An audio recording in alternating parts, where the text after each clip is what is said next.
Hello. Hi, Laura. Buongiorno. Hi, good morning. Very nice to meet And you. you too. The show explains how and explores actually how facts can become alternative facts and the danger of this digital misinformation that we have. As actors, playing detectives in this world of fake news and these social media influencers that they are taking their stages, did this season change for you your perspective of how difficult it is to find the truth? Gosh, I mean, one of the crazy things about what our show is reflecting is that at the moment, the truth is going too fast to keep up. And particularly when you're in the police force and your job is to find the truth, and you can't even be in the same room with it because it's getting ahead of you, that's a really confusing world to live in. So I feel like we're reflecting that quite well in season two.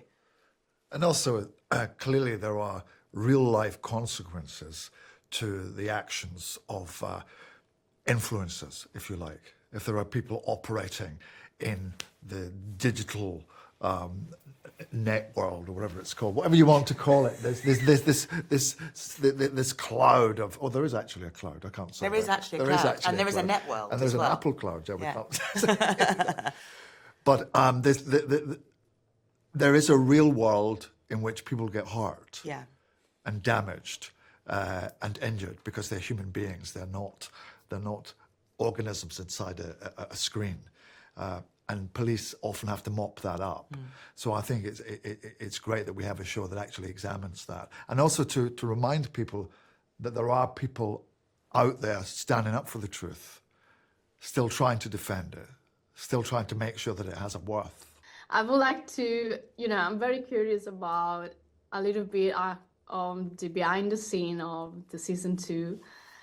Because your directors mentioned that some of the best moments of on set came from ideas that actually the two of you arrived on the set with. So I would like to ask you if it's something that happened to season two as well, and how is, for you, like the most rewarding aspect of this new season, a little bit of behind the scene of this. Well, I don't know really what they're referring to because we stick to the script pretty much, but I think possibly they mean that we have ideas about how we deliver the lines or how we inhabit the spaces between the lines. Because most of the time we're just across a table or we're shouting at each other in a corridor.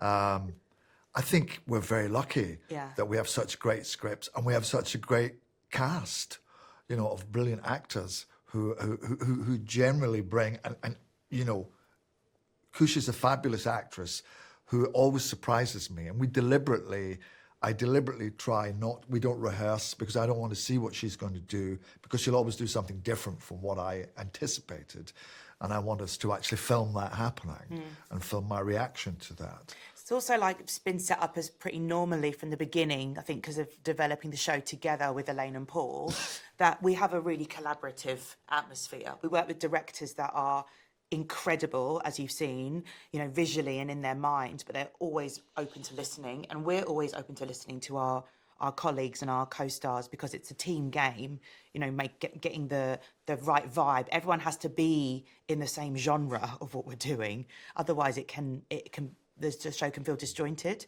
So it's very nice of them to say that we have come up with so many genius pieces, but I always think it's a massive collaborative process because sometimes an idea only comes to you because all the other pieces have come together.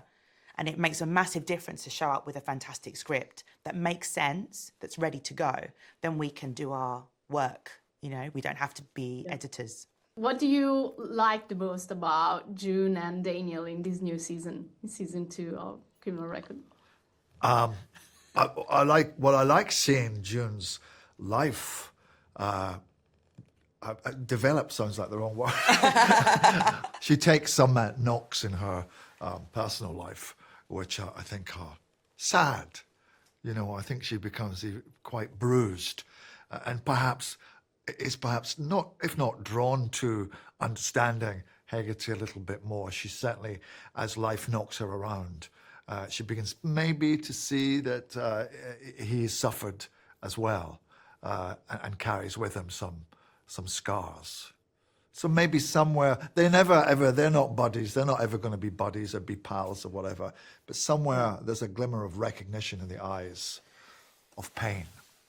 Yeah, no, I think you're right, actually. And I think June has a very, I don't want to say enjoyable time, but seeing Hegarty out of his comfort zone, whether that be because he's being shifted around in teams or she's consistently dobbing him in to someone above him, or her moral compass is out of control again and she's just like shooting her morals around the place. I think it's slightly satisfying to her to see him a little bit uncomfortable, because he never really is.